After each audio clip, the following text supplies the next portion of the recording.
La féodalité est un système complexe à la fois politique, économique et social. Il se base sur un fief, une terre ou un bien immobilier détenu par un seigneur appelé suzerain et exploité par un serf ou vassal, autrement dit un individu en bas de la hiérarchie sociale. Ce dernier doit prêter allégeance et hommage à son suzerain qui, lui, doit le protéger. Le serf doit également fournir une aide militaire en cas de besoin. Les suzerains sont eux-mêmes vassaux du roi de France. C'est une véritable organisation pyramidale en haut de laquelle se trouve le roi. La féodalité régit les liens sociaux et est fondatrice d'une véritable hiérarchie.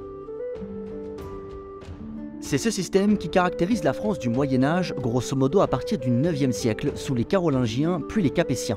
Il n'y a pas vraiment de date de création de la féodalité. C'est davantage un phénomène qui s'est imposé au fil des siècles.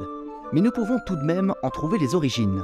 Grosso modo, la structure féodale est apparue aux alentours du IXe siècle au moment où les rois carolingiens, faibles et impuissants, décident de développer ce qu'on appelle la vassalité. En gros, c'est une sorte de délégation du pouvoir.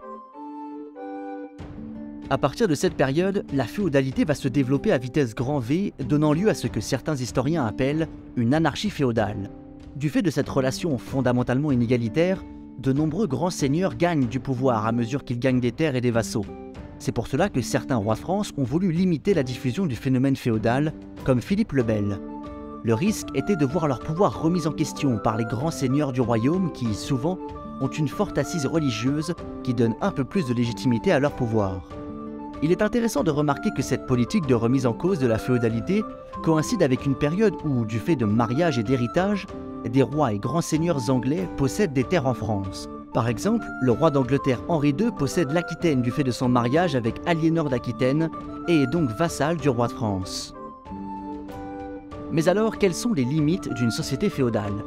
La société féodale va rapidement faire l'expérience de ses limites. Les rois carolingiens puis capétiens vont avoir du mal à composer avec ces seigneurs qui gagnent en puissance grâce au système féodal.